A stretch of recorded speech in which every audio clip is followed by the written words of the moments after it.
Hi, everybody. Welcome back to Interviews with Pants. I'm your host, Felix Pants, and today we have it all. We have the rose, the wrist, because today's guest is the political streamer, YouTuber, TikToker, Rose Wrist. Hey, Rose, how you doing?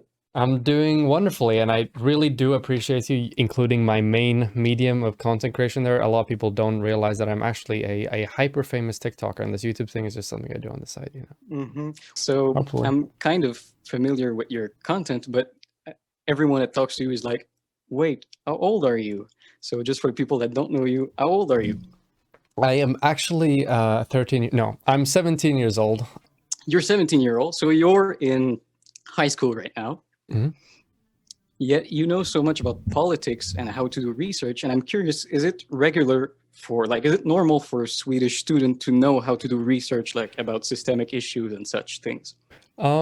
I wouldn't say oh, this is going to be very difficult for me to be realistic and Yeah, also not sound I'm like I'm being incredibly I'm gonna pretentious. I do feel that I have been given like a very unique like set of like circumstances and upbringing in regards to what schools I've been able to go to and the different places I've lived at, and a very deep rooted like not stubbornness but drive to be able to get a lot better at things that I'm not very good at. So all the things that I'm really in my life that I'm somewhat, like decent at or that I take an interest in, I have at every single at one point in time been completely awful at that and had a sort of like humiliating experience with it. So Mhm. whether this be, me starting to play basketball because I played basketball like a year and a half ago at school and that was complete garbage, and then I dedicated an entire summer to it.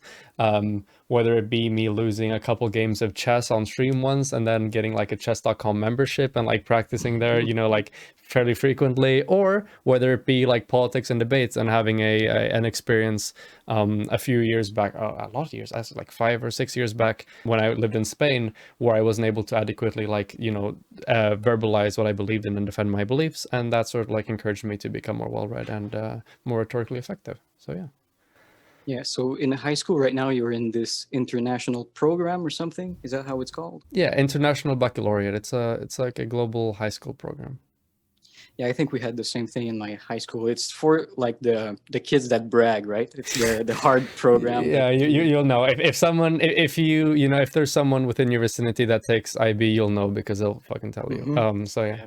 Yeah, I'm actually a theater kid, so just to Ah, let you I know. see, I see. Do you already know what you're gonna do in like university? Like that's next year, right? Mhm.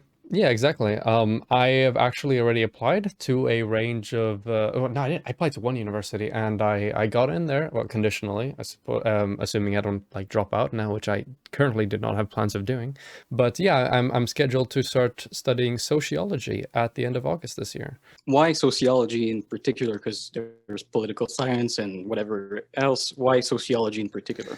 I feel that sociology, it's what I'm most interested about because it has a lot more to do with the empirical side of things in regards to, I know like all, subjects have to do with empirical sides of things to differing extents, obviously. But when it comes, except for theater is no empirics. But when it comes to the subjects you talked about, like political science and stuff like that, the reason why I picked sociology is because I feel like it will give me the broadest possible base to build off of when it comes to going forward with that. Because with an education in sociology, I can choose to pursue a whole range of different subjects as my master's, everything from like really economics to more hardcore like theoretical or historical political work and sciences from there. And on top of that, it's just the things that tends to interest me more. It's talking about like social issues and how socioeconomics interact with people, and intersectional analysis as a whole are things that I find really interesting and that are very sort of like defining and important in my worldview. And as such, I find it important to read up more about it and become more educated on the topic. And it's something that I find really fun as well. So you're already pretty engaged in like researching that stuff. So Mhm. does high school right now feel kind of a waste of time? Like what are you learning in high school that just I'm gonna be honest. I think that there's actually there's quite a bit. Well, it depends on the subject, right? So first of all, fuck maths always. That's I can't like I'm doing great in my all my other subjects, but maths, oh boy, I can't deal with maths.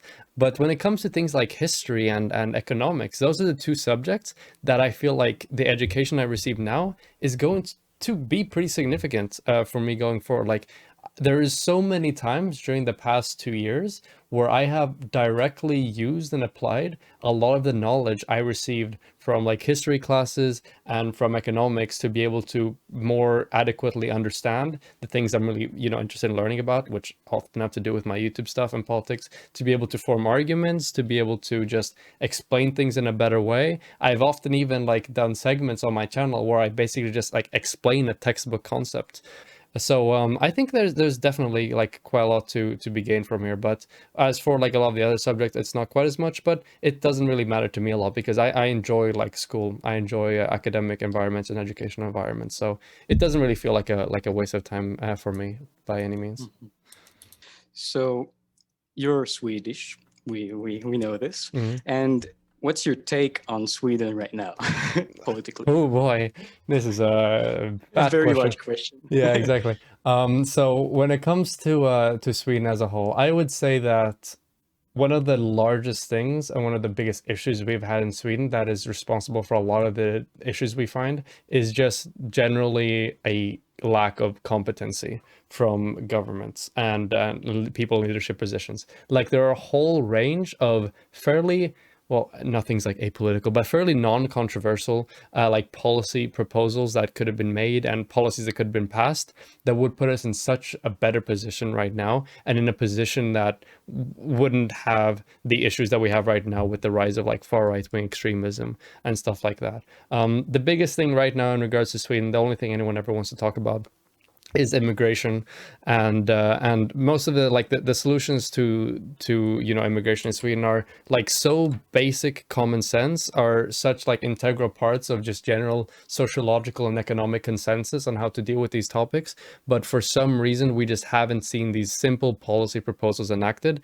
that would have quelled so much of the right-wing populism that we see right now in Sweden. So I think really Sweden right now, we need a lot more competency, and the reason why we need it is because through having a more like a stable and a country of that's doing better, it's going to be way harder for right-wing populists to really gain hold, and that is definitely one of the largest threats to Sweden going forward right now. So that's probably going to be my major take on Sweden right now. We also have really good food and like kebab, so that's also important. But yeah. But yeah, but kebabs come from immigration, if I'm not mistaken. That's true. I don't know how anyone can oppose immigration when there's I mean, like, I think the case is pretty much open and shut there, to be honest. Like, what you're saying, is it is it still like a social democracy right now? Would you describe it as that? Or is it kind of leaning more? I think it's less social democratic than it was before. Exactly where one draws the line between social democracy and just like generally like left-leaning liberalism is fairly difficult. I would say we have seen a pretty significant reduction in things like, for example, like union membership and an increase in like wealth disparities overall in Sweden, which, occurs all over the world. So we've definitely become less social democratic than we were before. But I mean, if we're gonna make a pretty reasonable threshold, which is basically that we compare what countries are social democratic based on, relatively where other countries of similar situations are, then I would say, yeah, we're one of the more social democratic nations, developed nations that exist right now. But yeah, there's certainly still a lot more progress that needs to be made there. Is education pretty affordable right now? Yeah, certainly. There are plenty of like most schools, like the vast majority of schools in Sweden are free to go to. And then there are some unis that charge fees, but for most of the time, education here in Sweden is very affordable and very accessible. We do have pretty big issues with education that stem from the way it's structured. We have a very weird system of like an unholy sort of like marriage between charter schools and like public schools that ends up having the benefits of neither and just hurting, the Swedish educational system a lot more. And that's one of the major things that definitely need to be done for Sweden right now to make it improve, because we're seeing such a massive cases of, for example, like school segregation taking place, of the differing qualities just expanding, of massive like inefficiencies when it comes from the state's ability to allocate resources towards education, that all stem from the model of free schools or free schooler that we have right now in Sweden. So while it's affordable, it certainly is, but there's still a whole lot of work that needs to be done there, and we had a better educational system probably like a few decades ago. That's my take on education. Do you think it should be more expensive to fix those problems, or should money be taken from elsewhere? Do you think it should be more? I think that like we definitely have the resources available right now to fix these issues. I think that the main issue that's happening right now is that the Swedish school budget is like literally bleeding, because how it works here in Sweden basically is that you have a bunch of private, companies set up schools that are checked by the school inspection board to check that they're like fine and everything. Now, on that, there are like the requirements right now are a lot stricter than they were a few decades ago. Right now they're pretty decent, but before you had the creation of like religious extremist schools segregated by gender, schools with awful like learning conditions, yada yada, that were approved by this, and some of them are still in operation today. But at least there aren't the creation of new ones. So that's like the first step towards opening the school. And then what happens is that these private schools don't charge the students anything, but they receive X amount of money, so a set amount of money, there's not a lot of variation there, per student that attends their school. So what does this do? Well, it creates an incentive for these private corporations to all settle down in wealthy districts. And why do they want to do that? Because, well, wealthier kids of better socioeconomic condition, are on average going to consume less resources for equal educational attainment than kids in poor socioeconomic conditions, just by virtue of them having access to more resources. And as a result of that, these schools are able to extract the rest of that money in profits, basically. There's no cap on how much they can extract in profits. And on top of that, this also leads to things like them lying about the grades and exaggerating how good the grades are at their school to attract more people to come to their school so that they can extrapolate more money. But yeah, it's like an awful system full of perverse incentives, where you are seeing all these like private corporations basically just steal money intended for educational programs here in Sweden, and sending them internationally. There was a particular case where like the largest owner of free schools here in Sweden used a bunch of the money she received to like fund Donald Trump's re-election campaign and like anti-abortion like organizations and stuff like that. So it's definitely one of the major problems, and it can be solved by changing the profit motive and making sure that more of the money stays within Sweden. So would you say about that profit motive, is it kind of a proof that social democracy can have flaws, as far as, because it's still capitalist? Do you think it could be like better and still be social democracy, like something you'd be satisfied with, or socialism is like the way to go? Mm-hmm. I mean, when it comes to education specifically, there are I personally advocate for going back to a completely public system of education, because that historically seems to be what like operates best for Sweden and what makes most sense. However, there are a bunch of reforms that can be made to the current system to make it a whole lot better. So things like, for example, tighter requirements on, them being set up, having like yearly inspections where some of these free schools can be shut down, most, notably the ones that were set up before these high requirements were in place, having caps on how much money a certain, one of these private firms can extract from, the money they receive from the government to educate these students. And also having like changing the way that the funding is given from just X amount per student to like a scaling amount depending on the average educational performance of kids at that school, or all things that you could do to make this a whole lot better. But yeah, that would be my eventual, like moving it towards a completely public system seems to be what's probably going to be best for the efficient allocation of resources in regards to that. But yeah, when it comes to the I'm a bit unsure what you mean about like socialism within education. Do you mean like overall for the economy as a whole, or were we referring to public ownership? You mean the incentive to get profit? In my question, you mean? Yeah. Well, I mean, because you were explaining that these private institutions, like, they have an incentive to make money, so they've kind of fucked with the education system to. So that was more like my question Oh, okay. is because it's still capitalism, and I was wondering if you think whenever there's going to be capitalism, there's going to be like a moral like problem or a tendency to breed like bad tendencies to make profit over overall beneficial like decisions. hmm Yeah, so I would say that the profit motive absolutely has no place within education. Definitely not. I feel that it has positive effects on other less essential parts of the economy, which, when combined with proper regulations that adjust for the relevant market externalities, can lead to like effects and outcomes that, at least to my knowledge currently, greatly outclass that of a completely planned economy, for example. Hmm. Gotcha. So, do you plan? You're gonna study like sociology. Do you plan to work in politics, like in Sweden? What my plan, I don't really have like a really long-term plan.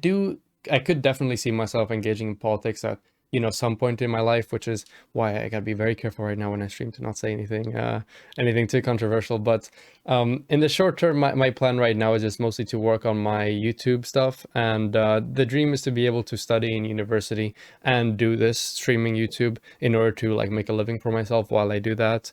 And then from there, given that I have the experience of public speaking, which I'm going to get from streaming like this, and also the education that I will have attained throughout doing that, I will be able to do some more like, real life politics, things like running for office or doing, stuff like that. And it would most likely be in Sweden then in that case.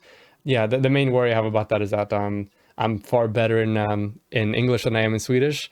So Real? that's, yeah, I can speak Swedish, like it's perfectly fine, like it's completely like it makes sense, but I feel like a lot of, I suppose, what I like about the way I speak and my appeal is that I'm like fairly proficient in the English language, and that it makes it so much easier for me to formulate the way I'm conceptualizing things and the way I'm thinking about things if I'm more like fluent with the language and I can describe what I'm thinking about far better.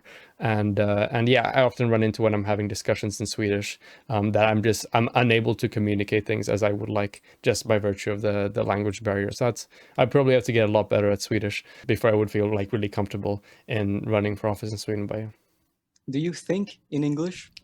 I do think in English, yes. Right. Same. Because you probably can tell from my accent that English isn't my first language either. Mhm. If you had to guess, do you know where I'm from? Did I say it in my email? I don't believe so. Oof. Okay, let's see. Uh, this is really difficult. Some part of like Eastern Europe, maybe. I'm so bad at this. No, Oof. I'm American, not from the United States, Mhm. but from the continent of America. Oh, is that supposed to help So me? you'd think I speak English, right? But I'm actually a French Canadian. I'm Oh, from Quebec. right. God, yeah, I should have gone that. I should have gone that. Okay. Yeah. Yeah. Hmm. I'm awful at like anything. I always get so stressed out whenever there are topics of like accents or like, oh, guess where I'm from or whatever comes up, because I'm awful at recognizing accents unless they're like super, super obvious. And I am completely worthless when it comes to imitating accents and doing any of this sort. So I've kind of just like stayed away from that as much as possible. Yeah, what probably doesn't help is what's your representation of Quebecer people like that speak in English? It's probably XQC or something like that. Exactly. And And I it's don't debatable sound whether he even speaks English at this point. So, or French in French. Like yeah, he's just all over the he has place. his own language. Yeah. Yeah. I'm gonna say like right now we're best friends. Can I say this? And Of course. and I'm gonna as a friend, Hmm. you say something all the time and you're gonna maybe be mad right now because it's true, All but you're right. gonna thank me later, all right? Mhm. Because as a fellow like non-native English speaker, Uh-huh. you love to see it. Like you, I don't know if you know this. You Uh-huh. say this every 3 minutes, and now it's Really? gonna pop. And yeah, no, whenever you say it, you're gonna think of me. So I'm just Huh. being. It's just my advice. All right. Well, I Fair mean, enough. it's a nice phrase. I gotta say, nice Yeah. I sentence. mean, you love to see people giving me, feedback on my rhetoric. It's You love wonderful. to see it. You love to see it. Hmm. So yeah, so you were talking about streaming and how that's kind of your foreseeable future, and Hmm. Do you make money right now from streaming? I do. I make like I probably shouldn't talk about exactly how I make, but I make like No, not not yet. enough to live off at all. I still live with my parents, and I've been like obviously saving up a lot of money. All the proceeds don't go to me. I have two people that I work with. I work with an editor, and I work with somebody who makes my thumbnails. Thumbnailer? I'm not sure. Thumbnail artist, maybe. Whatever the most respectful term for that is. And yeah, and we work together on like Rosers as a channel and split the proceeds. But yeah, I do make money right now, certainly from YouTube ad revenue. I make nothing. YouTube is worthless. I make some from Patreon, and then mostly from donations and subs to my website. But yeah, that's where I'm at You right now. you have a Patreon? I didn't even know. You should probably push it forward a little bit more. Yeah, probably. The reason why I used to do it a lot more, and the reason why I did a lot more is because I posted like regularly, like every week or something on Patreon, and I just feel like because I become less active on Patreon. I think I published a video like last week, which was it was like you know, after a long time. I just feel like I don't know, it doesn't feel right to advertise, you know, like a platform like Patreon if it's not something that I'm actively using. It just feels kind of I don't know. Oh, but yeah. Yeah, I get that. Mm. So do people like from around you, your friends, your classmates, your family know that you stream? Yeah, definitely. My family knows, and a bunch of people from school know, and my friends know. Yeah. Does that make you like popular in school? Um, I think that live streaming and talking about politics 2 days a week is probably one of the least cool things you could possibly do. It is kind of like I don't mind it really because I do think I've had like it's fun, like this sort of like interaction, or the way at least I perceive that I've shaped discussions of like politics in my class. Um, I'm frequently reminded of like how we used to be just like at the beginning of like the last school year, like when we began like our, you know, like high school or whatever, how there were all these people talking about, you know, like politics and so talking, you know, a lot of people are incredibly right wing, especially like a lot of the guys, and they're very vocal about it as well. And I remember that every time they would say something, I would just like challenge them on it and da da da da da. And now like literally nobody talks about politics when I'm around anymore, which You're is the it's king. exactly, it's flattering, but it's also kind of boring. And I remember like one of the best examples of this would be in English class we were learning about like protests and stuff. We were discussing Black Lives Matter, and one of my teachers who is aware of my YouTube thing knew that I'd made a document on systemic racism before, and they're like, hey, this document might be useful for our unit or whatever. So I was asked to present it in my class, English class, and separate English class, basically. And I knew that in the other English class, there was a bunch of these right-wing guys who would say dumb shit about Black Lives Matter all the time. You know, everything from like, oh, systemic racism is just human error, to, you know, a whole bunch of other crazy shit. So I buckled up when I was going to present it in for that class, and I did the thing, and I was like very like, hey, if anyone has any questions or concerns or, you know, contentions with anything I've said, just speak up and be sure to let me know. Everybody was fucking dead silent during that entire thing. And then when I left, I had a friend in that classroom. She told me afterwards that as soon as I left, they began saying dumb shit again. So it's you know, it is what it Classic. is. Exactly. And so with your channel, do you have a particular like demographic that you're targeting? Because I remember you talking with Demon Mama maybe Mhm. about your .com, saying it was better than the .gg because you Exactly. were targeting the boomers. Mhm. And are you are you specifically targeting boomers or just everybody's? It's all open for to get more educated. Yeah, I'm targeting as many people as possible. And yeah, the that's true what you said about the .com .dg things. If you go and speak to any, you know, any person above the age of 30 and you're like, hey, roseris.gg, they're gonna write it like ROSEWRAST.GEEGEE. Like I don't trust the boomers to know how to spell these types of things. And yes, anyone above 30 is a boomer.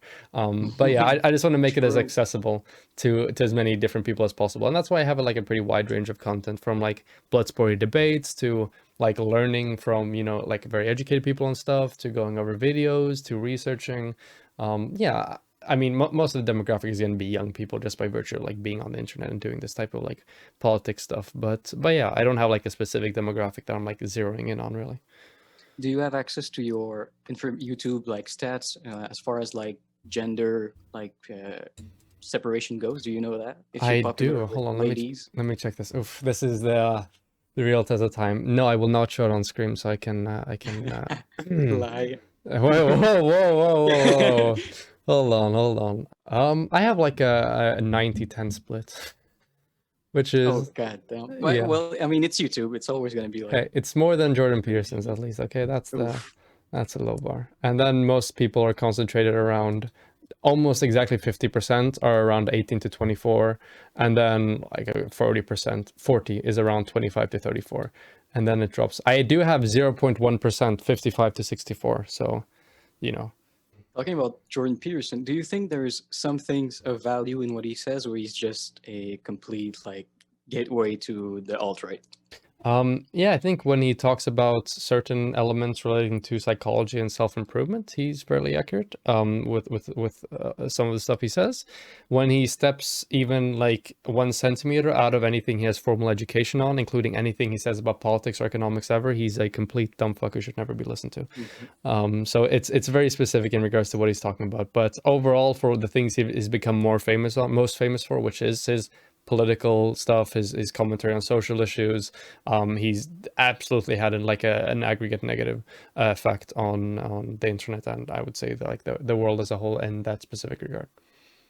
Yeah, he's definitely a problem. I think we agree on this. That like he grabbed attention by being correct on like psychology, and then people think whatever else he says is true. You were talking about you do all sorts of content on your channel.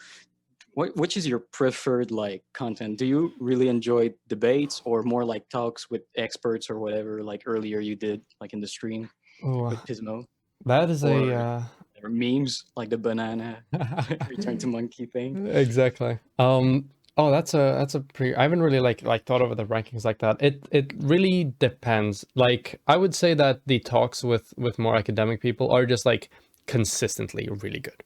But then when it comes to debate, the debates can either be, please get me the fuck out of here, I don't want to be here, please, I would rather do anything else, I'd rather like watch like paint dry on my wall, just get me out, or I feel like an absolute god right now, please all like bow before me, or like it's a very like large range of like different perceptions or emotions that you might feel like during a debate. So the highs of debates are probably a lot higher than like what the average is going to be, or what most or even like all possible more academic discussions are going to be. But academic discussions are always like consistently and on average like a fair bit above what debates typically are. So that would be my ranking of that. And what about debate panels? Oh, this is it depends on so It I has think to suck. I can't believe it's fun.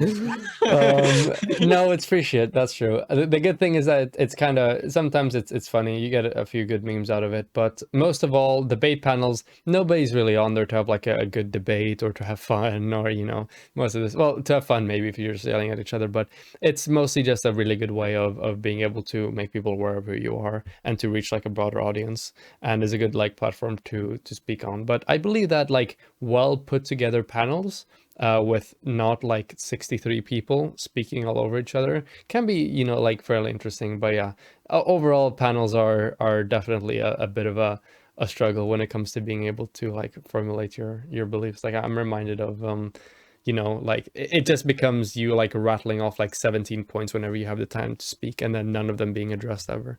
But yeah, panels are an overrated format, I would say.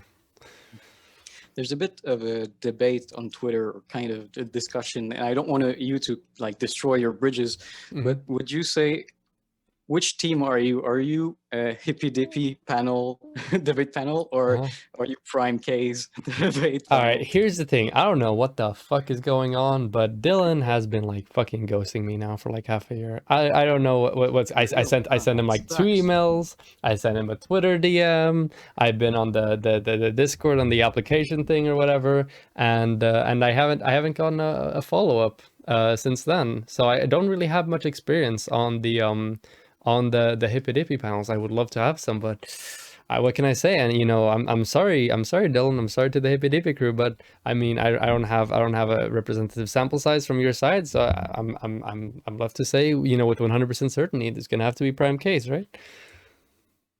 Well, I mean, he's been going through some stuff, if I'm not Hmm. mistaken. So maybe it has to do with that. Maybe. But it sucks because you're both really good, like progressive content creators. I think there'd be value in there. Hmm. Um, but yeah, and because I don't really watch these panels because they're so boring and so long. They last like 10 hours. Yeah. I just watch the memes that come out of them, like just Mhm. Vosh saying, "Well, it's rough out there being a dumb fuck." But Exactly. yeah, I hear that Prime Case is kind of biased and kind of jumps in the debates. What has your experience been with them? I think it's often really challenging, and there's a lot of like possible like difficulties and conflicting interests that can come with somebody filling both the role of like a debater and also the role of a moderator.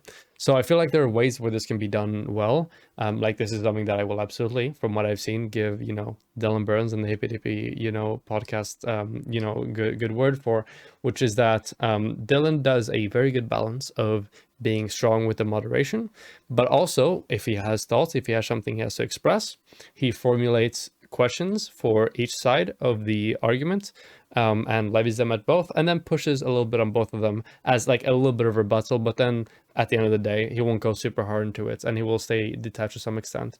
And I think that's a lot of the golden balance that comes with doing something that is very difficult, like debating and moderating at once. Which, yeah, especially if you're doing like panels for like like every day of the week for hours and hours and hours on end, you're gonna end up with a lot of like moments that get clipped, where the combination of like debater and moderator sort of form an unholy trinity, and there's some clippable material to be had. Mhm. Yeah. All right. Well, I mean, I don't hate Prime. He has some good content, and I love that he's hosting these big debate panels, and it's Mhm. all like networking for you all. So that's great. Mhm. And talking about like debates, have you seen Sean's tweet like recently about debates and Yeah, their productivity? I did see them. What are your thoughts on that? Um, I think this is a lot like, oh, my content versus your content. It kind of feels like it boils down to that. I think like at the end of the day, it's just really like pointless. Like we need diversity of tactics. Any political movement needs it. And what he would have to do to prove the case that these things, these panels like are a thing that we should stop, he would have to make the argument that not only are they not contributing anything to like convincing people or whatever, which is an insanely hard argument to make. Just if you look at the general spirit and the attitudes towards these debates, and all people saying that, oh, Destiny or Bosch or whoever really like made me reevaluate my positions and made me start moving left. That seems like a very difficult argument to make. And then he would also have to make the argument that there is like an active harm perpetuated by it, because it would be impossible for him to make the argument that this isn't like contributing anything of value. So it sort of implicitly suggests that he believes there's some form of like strong harm perpetrated by them that outweighs the benefits from it, which I haven't heard him make many arguments from that other than it's toxic lol. It's just an unnecessary treat, really. It doesn't really contribute anything of value, and I think the sentiment it expresses is Yeah, let's make a smooth transition. I'm not saying it's related to Sean, but like when you were talking with Fanatic, you were talking about dumb fuck leftists, mhm. and That was a real smooth transition. no, I like Sean's content. I'm just kidding. Um, but you were talking about that and how it's very a very bad like representation of leftist values, and there's all the tankies and all Mhm. that stuff. And it reminded me of, I don't know if you know who Ezra Klein is, like the journalist from Vox, the founder of Vox, I think, or something. What was the name? Sorry. Ezra Klein. No, I've not heard their name. He has a podcast, the Ezra Klein Show, and he was talking with someone else that said that political hobbyists are the problem in the today's day and age, and Hmm. it kind of relates to people that just do it because it's trendy and Hmm. whatever. And I was curious if you, what are your thoughts? Should people that don't know so much about sociology, like history, give their opinions so much, or have so much of a platform, or what I are your think, thoughts on this? yeah, I think it's absolutely an impossible task to regulate it. I can see benefits and negatives with both. Negatives obviously being spread of misinformation, positives being that you get more of a view into what and like, so to say, like average or everyday person's view on this topic might be, and the way that they might rationalize their thought processes, so it can prove of value to the more serious political commentators. On top of that, I can also identify some like counterweights to the analysis and the examples you talked about. So for example, if there is someone who is really like not very knowledgeable at all, or like really interested in the topics, then it's going to be harder on average for a person like that to seek internet or to gain internet prominence than it is for one Provenance. who Prominence. I get you. My bad. there we go. Than it is for somebody who is more like well-read and more well-educated on the topic, but it undoubtedly still happens. Like the entire skeptosphere of these YouTubers just like, completely contradict my point there. But I think generally the best things that could be done here is calling out people that aren't educated on the topic and are spreading misinformation, and encouraging people to have more like well thought out critical thinking skills and analytical skills, and well thought out like methods of being able to integrate and create new beliefs for themselves. And that's really the only way we can address this as a like from a systemic level. So yeah, so relating to that, so there's like there's millions of these people that don't really know much about politics, and I'm curious to know, do you think with this like electoral system that we're going to achieve someday in our like Zoomer lifetime, socialism or something close to it, with so many people thinking that it's the USSR? I'm optimistic towards the propagation of left-wing ideas generally in society as a whole. I think that it's impossible to say.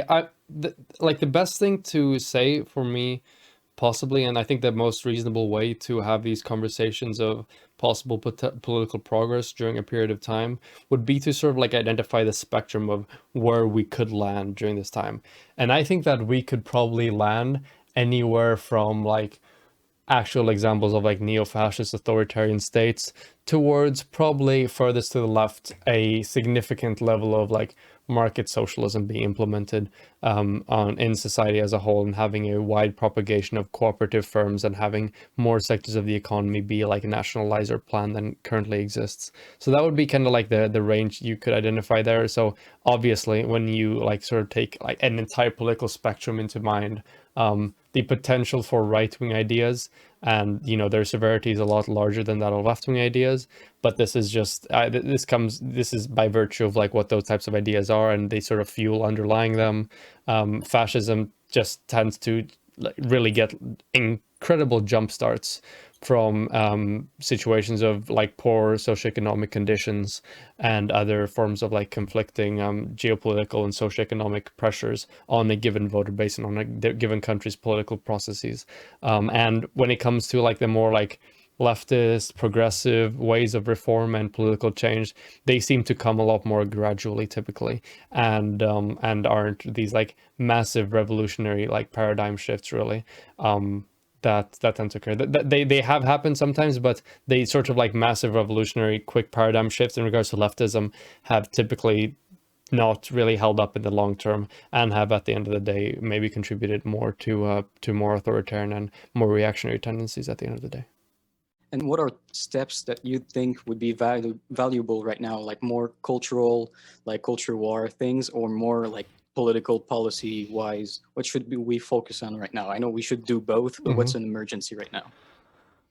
I think definitely, like if I had the option between strong political policy and like just winning the culture war, I would easily pick strong economic policy. I believe that a lot of people's political beliefs falls from the economic condition that they're at, and things like, for example, making people more educated about worker cooperatives, about worker ownership as a mode of production, about the benefits that come with like having more regulated economies to control for market externalities in general, is just going to move the paradigm a lot more to the left. And what that might do is it might include now more ideas that may be really good from a like an optical perspective and from a political efficacy perspective that right now are just outside the paradigm of the like the Overton window as it exists today. So definitely probably, you know, work towards economic policies that are more progressive and are more, in a lot of the cases of countries right now, a lot more social democratic than they currently are. And then from there, really sort of like reframe the way we look at economics in general and the type of solutions that we deem could be like realistic or possible. And I'm not super like, I'm not full on politically engaged like you are. I know a little bit, I consume content, but I'm curious, would it require like a collaboration between many countries to have a good like socialist system like running and working properly to avoid like economic like falls or whatever?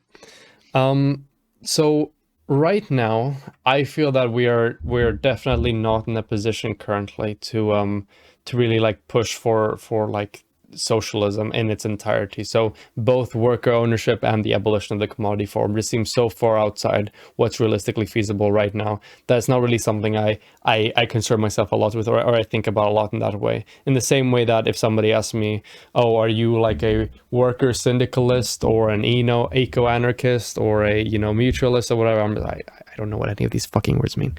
And I just kind of move on because I'm more concerned in what's like, you know, what would be the next step in that regard. And I feel like right now, if I were to make extremely broad prescriptions as for how I would like to see our economy improve, it would be 3 steps of stuff. Number one, make more regulation. Get rid of as many market externalities as we can. Most presciently, the one of climate change. That's number one, better regulation. Number two would be an increase in the prevalence of international cooperation in things like the United Nations, in things like the European Union, in things like NATO, for example, in connection with a reform of a lot of those international coalitions, because a lot of them right now have so many different issues that need to be changed. So my sort of prescription on international politics and those, you know, unions is reform and recruit. So reform it as much as possible and also try to recruit as many people into it, because it will make trade better, and it will also, through the imposition of multilateral trade agreements, allow us to put forward suggestions like, hey, the only way you're going to be able to be part of this union, the only way you're going to be able to trade with us is if you enact workers' rights bills ABC, environmental protection bills ABC, taxation bills ABC, social whatever. And through there, you can push like a more like political, more progressive political agenda on the world as at large, which will make the world a better place. That's suggestion number two. And number three, generally invest and improve and encourage the prevalence of worker ownership as a mode of production in general. So have more education on worker cooperatives, have people like recognize that as a viable option at all, have things like, for example, like preferential loans maybe given to cooperatives, build up a bigger data set on how they perform in the economy at large, get rid of a lot of the cultural and even sometimes financial stigma around worker cooperatives, experiment with different models of worker cooperatives. And yeah, those in the short term that we can work towards today are the 3 main things I would say would lead to a better economy and a better world overall. Based. And you know, are you familiar with like Destiny's point of view regarding socialism? Yep, certainly. So, so yesterday, I don't know if you saw that, Xander Hall went on Destiny's stream to talk about his debate with Lauren Southern, and right from the bath, right off the bath, Destiny asked him, "Are you a socialist? Do you have socialist tendencies? If so, you're a dumb fuck." So he's really not willing at all to discuss these things, and I'm curious, what would you tell him, or what would you discuss with him to try and move him over? Okay. All right. So there's a lot to talk about on the DQ, okay? The Destiny question. I feel that right now I 100% understand the direction that Destiny's coming from with all of these things. I do think 100% that one of his greatest like shortcomings when it comes to being able to engage with politics overall is his outright just dismissal of a lot of like lefties and socialist people. And I do understand 100% that the vast majority of socialists and leftists that he's talking about and that he's debated are absolute like dumb fucks and that do not deserve a platform and that don't understand how to form like coherent thoughts and coherent models in their mind and are very heavily utilizing motivated reasoning.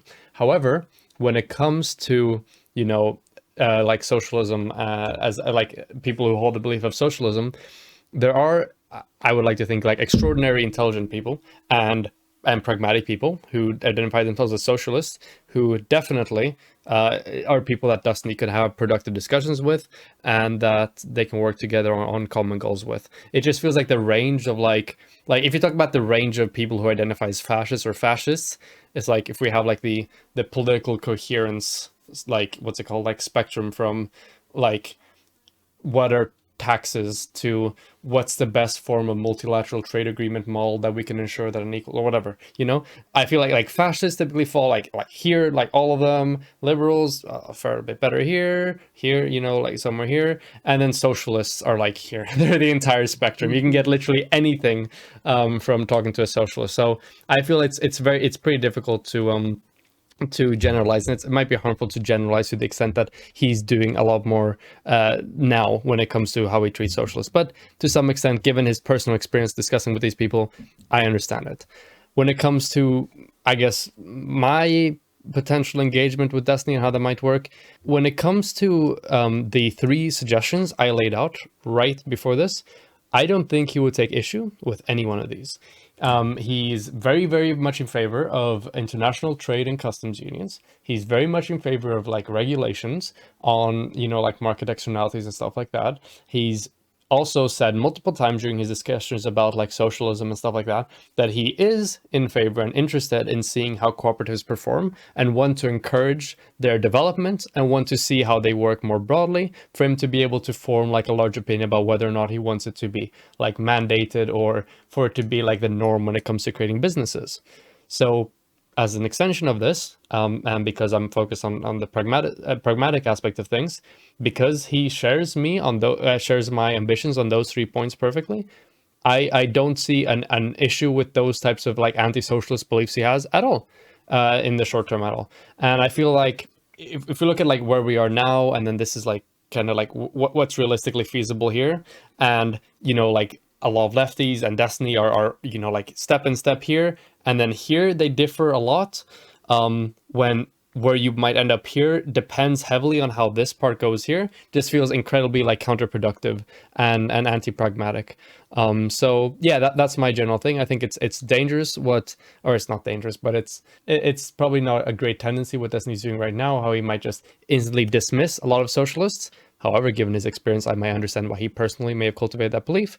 But when it comes to like what I think of him as a political actor and you know like working together, whatever, for common goals, I think we share the same 3 goals that I laid out forth. And as such, I definitely don't see an issue with him. And I think that the potential for good for Destiny's advocacies far outweighs any potential negative in the long term. But yeah, Cool. that was my DQ take. Yeah, very thoughtful, and like you covered everything, all the ground. I'm satisfied, and I pretty much agree. Wonderful. So, talking about Destiny, how long have you been like politically engaged in like watching streamers or whatever? I remember I started watching Destiny first, and then and after that I started watching Vosh a lot more. And then I watch, I think I watch like, and I've watched like a balance of like Destiny and Bosch. Those have always been like the 2 major political commentators for me. Exactly, that's how it is. And I would also characterize myself as somewhere in between Bosch and Destiny. So you know, what can I say? I mean, I would say that like I'm not quite as far left when it comes to a lot of the things that Vosh says when it comes to, because he has done the things that I don't really have an interest in doing right now, which is think about the more long-term thing, like what type of anarchist am I, and you know the potential for like a revolution far in the future, and you know effects of that, yada yada. You know, his takes on, for example, guns is one of the major things that separates the 2 of us. So he's a lot further left than I am. And then when it comes to to Destiny, I obviously have more sympathetic views towards worker ownership as a means by which to run an economy as a whole, and that would make me more left leaning. So I would say I'm kind of like in between the two of them. So what you're saying is that you're the dream. Is that That's if I exactly what I'm understood saying. correctly? That is precisely. I am the enlightened centrist here, in between the two radicals. Okay, radical rightist Destiny and radical leftist Big Ian. But yeah, when it comes to how like when I started engaging in online politics, I think I would say like 3 years ago is when I started engaging with like the more live stream format and the things that have been most influential for me. So like Destiny, Vosh, yada yada, mostly Destiny first. And then previous to that, it was a lot of video essays. It was a lot of Sean. It was a lot of ContraPoints. It was a lot of Three Arrows. It was a lot of H Bomber Guy. It was a lot of like the more video essays type. And yeah, since then I've gone more towards like the live streamer side of things. But I still watch a lot of these video essayists because a lot of them are really good and produce really good content. But just by virtue of the fact that, these streamers can release like up to 2 videos a day, and these essays, it takes like months to make videos sometimes. The distribution between how much I engage in the different types of content is yeah, there's a pretty big discrepancy there. But yeah, that's what. So like 3 years for live stream, and then maybe like 4 for general like online political content. Did you ever have a more like right wing or culturally right wing phase when you were younger?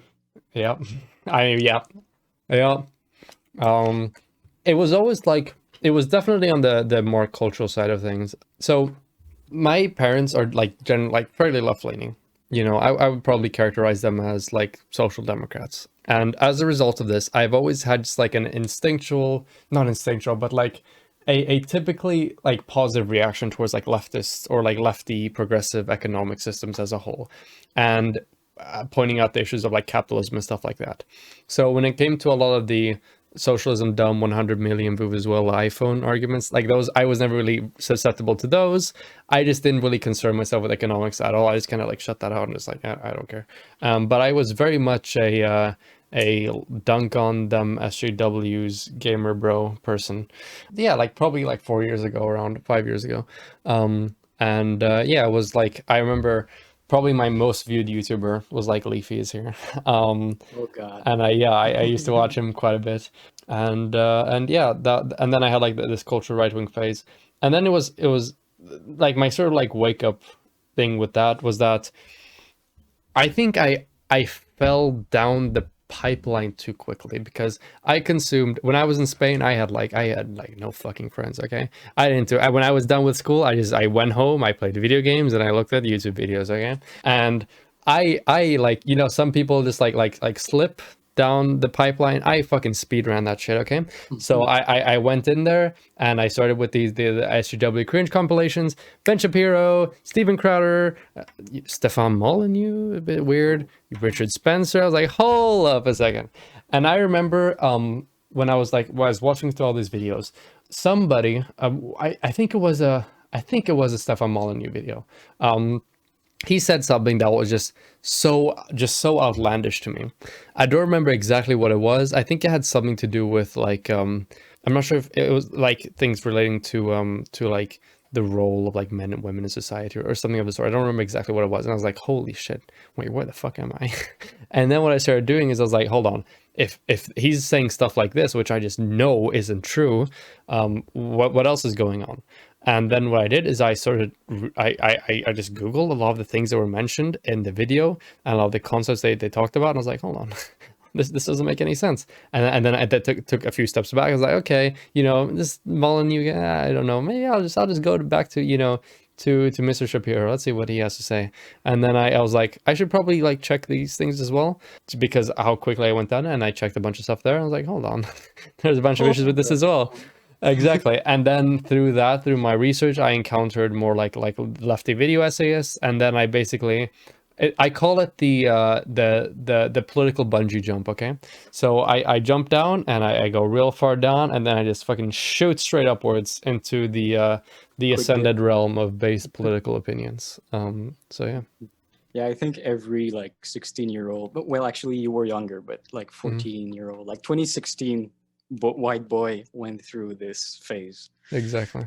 As we're talking about Leafy and all these like edgy creators, and I'm curious about your thoughts. Are you familiar with Too Mad? Hmm. And what are your like just surface level thoughts on Too Mad? Um, I watched like three Too Mad videos. I remember one where he was like selling N-word passes. Um, then there's the classic, the sorry we didn't get a Skype tonight, girl. It's all right. Mhm. Talk to you tomorrow, and then he just goes. Um, but yeah, I don't know. Except, and then I watched like one where he just like joins random Zoom classes. He seems fairly obnoxious. Like he's just disrupting all these kids' education. And as a fellow, as a passionate academic, I cannot, Nerd. I cannot tolerate this behavior. Um, but yeah, I don't know. I don't really have like a super well formulated opinion. I think there's a bunch of problematic things within like his type of comedy, but I don't think he's like especially bad or especially different to just like general like comedy channels and stuff like that on YouTube. At least to my knowledge, I may be completely wrong, but I just haven't engaged in a lot of content from them. So Yeah, I think he's super funny, but he drops the R word like just like it's nothing. And so yeah. I'm curious, like I think Vash has talked about this before. Like, Hmm. how much do we let this slide to let them enter the left wing like sphere to Hmm. not like put them off and things? And I'm curious, should we cancel anyone that says like the R word in the last couple of months, like and now isn't saying it anymore? Like, what are your thoughts on this? I think the most important things when it comes to whether or not somebody should be like accepted as a member of the left would be like, okay, has this person like indicated an understanding for why X given thing was incorrect? And no, this isn't just like I have made a severe and continuous lapse in judgment, and just like the standard YouTube apology copy pasted. Mhm. There has to be some like greater level of like acknowledgement there. No, donating to charities doesn't count. There needs to be some level of like recognizing that you have sort of like mentally gone through the thought process and understood the issues with stuff like that, which is very difficult to prove. But it's typically something that comes with some degree of like time when it comes to stuff like this. Most of all, though, the main concern would just probably be that do we feel comfortable and do we feel confident that they will not engage in like this type of behavior again?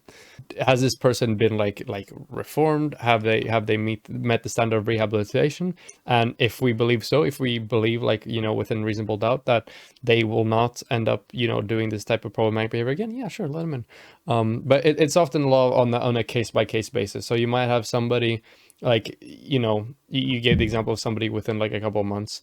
If you have somebody who like 4 months ago accidentally like let the R word slip during a heated gaming moment because they it was part of their vocabulary like a lot previously and it's not really like there anymore, then I mean there's obviously going to be different standard for that person compared to somebody who just like throws it out over and over and over and just like discredits any sort of criticism levied at them for doing that type of thing. So it's very much a case by case basis when it comes for stuff like that. But yeah, very much in favor of rehabilitative justice when it comes to just stuff like that, and things. The most important things are: do we believe this person has recognized why the thing was problematic in itself, and they're not just saying so because they wish to get back into whatever sphere they were in before, and do we believe that they might do it again? And if those two things are like, if the answers to those things are satisfactory, then yeah, sure, let's uncancel them or whatever.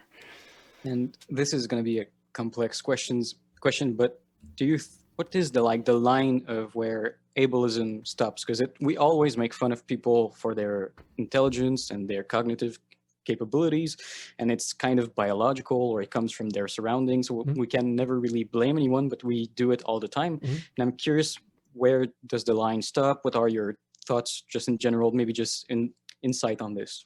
Mhm. I think ableism is probably the least talked about sort of axis of oppression within intersectional analysis, at least in the online sphere, and it's something that should absolutely be done a lot more.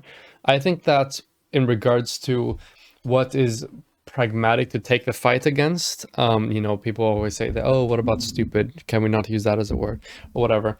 I think it has to do with a lot. what is generally accepted within the current like cultural paradigm or whatever, how long ingrained that given thing is, how often it's used, by whom, yada yada yada. So things like, for example, the prevalence of people using like autistic to describe something that they didn't like, or that was, you know, yeah, or whatever, using it in a derogatory way. That's something that absolutely should take a strong stance against, because it's like on its face, it's very bad, because that word is still used today to in context surrounding like you know, like ableism and neurodivergency and stuff like that. And number two, it's a fairly recent, you know, sort of like development. It's a fairly recent term, and it's a fairly recent, you know, way of insulting people, and as such, there's less of like a cultural ingraining for that term, so it's going to be easier to get rid of it. So things like, for example, that using the term autistic in a derogatory way should go really hard on that, because there's no reason really not to. When it comes to terms like, for example, like stupid, let's say, and other more like niche terms, I suppose that especially if we're talking about only terms here in this situation, then I think if we make more progress, it's generally become more progressive culturally, we might one day be in a position where you can actually have a discussion about, hey, this word, what should we do about it? But right now we're not in that specific point with the word stupid, for example, given its common use, given its cultural ingrainment, and given how long it's been part of society as a whole. And do you think if we ever get to be in a very progressive, like everyone understands like how race affects nothing, or how whatever, nothing affects nothing about making someone else being less than you are. Mhm. And do you think it would be possible in such a society to drop any word like at all, like that we can't right now because it's contextual, or is it? Mhm. Yeah, what are your thoughts on this? That is an interesting question. I'm going to think about that for a second. I mean, it would be, this is like a question that, and like the reason why I have to think about this now is because it's not like a question that's really like, I suppose, like organically arise for me through my engagement with these topics, because it seems like very far off in the future.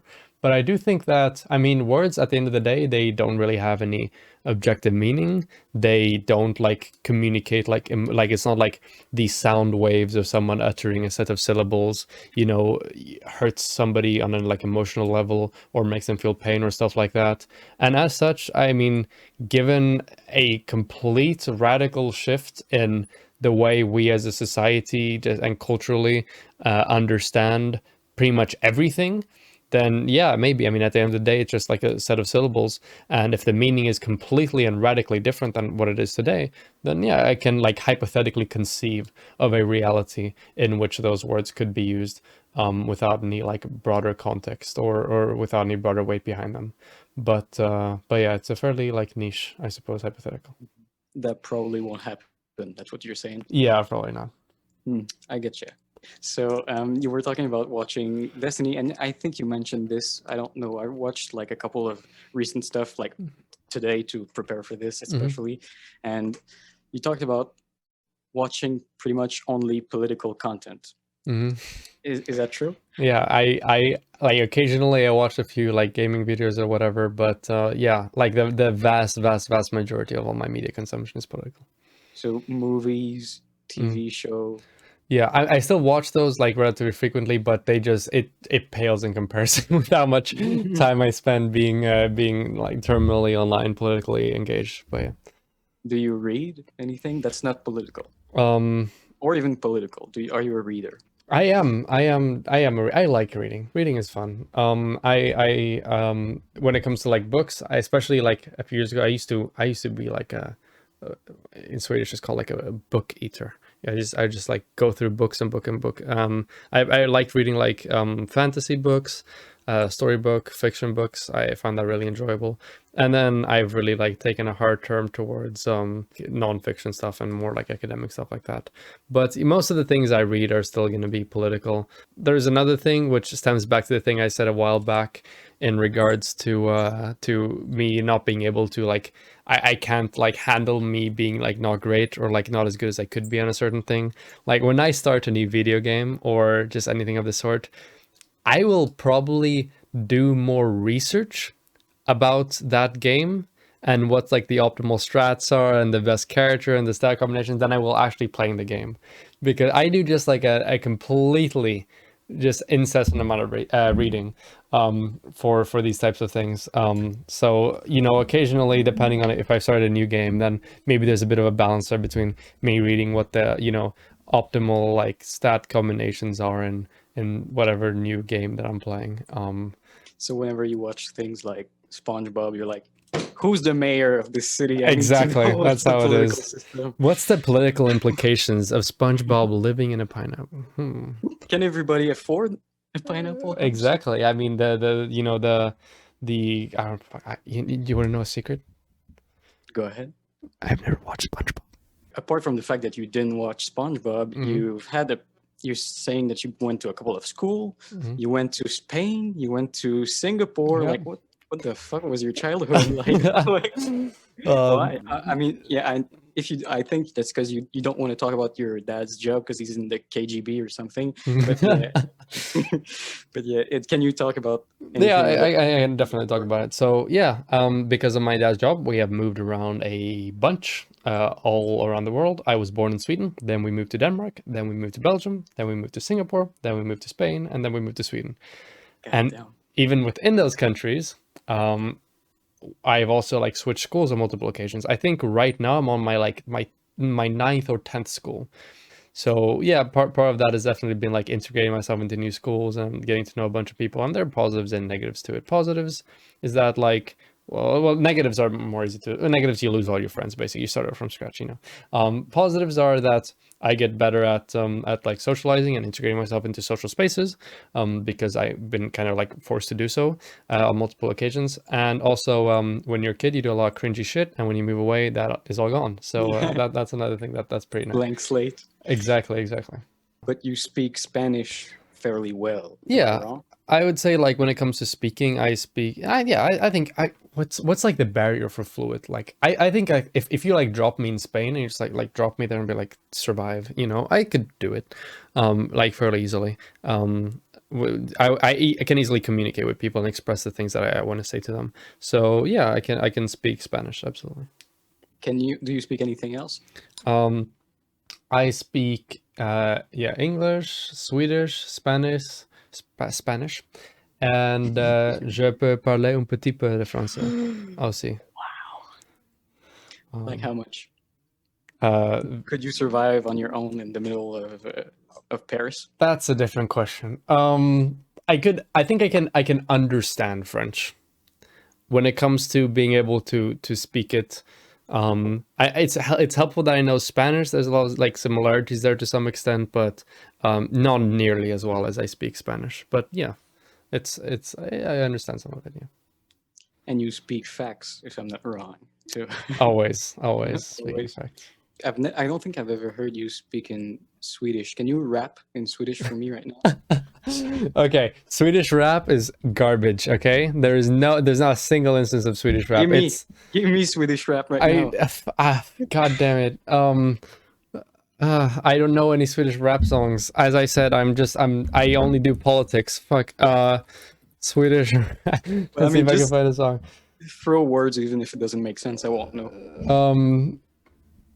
God damn it! I hate being put on the spot. Okay. Okay, I'm gonna think of just like a few rhymes. Fuck, you should have told me this beforehand. You're gonna make me rap in Swedish. God damn it! This moment that I'm in right now, I'm in more like anguish and in more, what's it called? More despair and more nerves than I've ever had in any debates Just ever. to calm you down, I'm gonna tell you your girlfriend is watching. God damn it. This is like debating. You're just fast thinking and throwing words and convincing people with rhetoric. And half of Swedish rap is just people doing it in English as well. Like there aren't enough Swedish words in the Swedish lexicon. Like people just like shift to English and like, okay, cool. Like, okay, I'll write something. I hate this. Okay, next question. God damn it. Next question. I'll keep writing that stuff. All right. So what else did I want to ask you? So you're a sharp fella. So what would you say is the meaning of life? God damn it. You're really hitting me. I can't believe you're making me do this. God damn it. I rapped like a couple times on stream, I don't know, almost half a year ago now. And since then I'm like, okay, I'm moving away from this stuff, but you're bringing it The back. sequel, the anticipated sequel. Oh my God. Everybody's ready? No, nobody's ready. All right, the good thing is that in Swedish, so it's only going to be like 3 people in my audience that will understand this. Fuck, I hate this so much. It's giving me anxiety. Okay. Okej.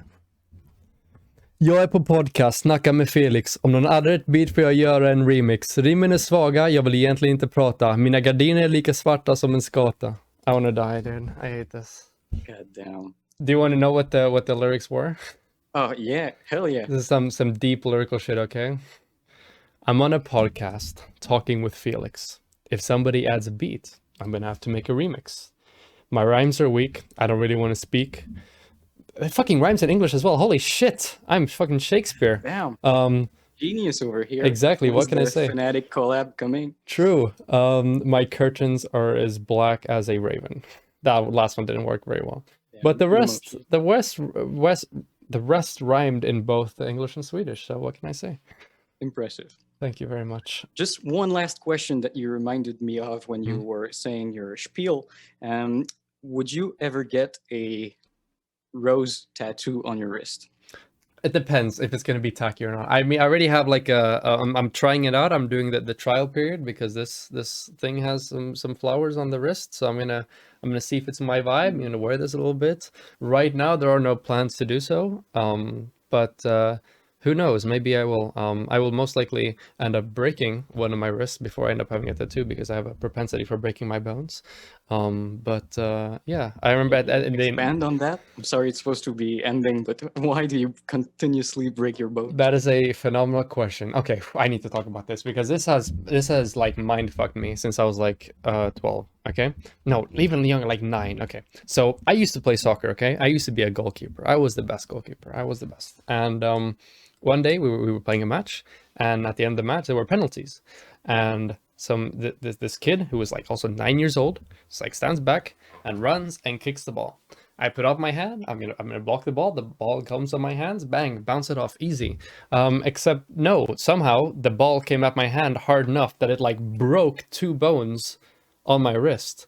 I don't know what 9-year-old kid has like the power in their legs to kick a ball hard enough to break both bones in my arm, but I'm honestly terrified. And just dumb shit like that just happens over and over. From the beginning of my channel, I actually had a big cast on my wrist and on my forearm. So I was a broken rose wrist there for a while. But yeah, I don't know. It's a struggle. Are you afraid that your weakness is known to the internet? I think it's gonna be over now. If anyone wants me dead, all you gotta do is just kick a football at me really hard, and it's done. It's done. In that case, my arms absorb most of the blow, but if you get it anywhere else, I don't know what will happen, to be honest. All right. Well, this was amazing. Thank you so much again, and I'll see you around, buddy. Yep. Have a nice day. You too. A nice night for you, actually. Nice night. That's true. All right. Well, you have a nice rest of your day then. Bye bye. See ya. Bye, chat.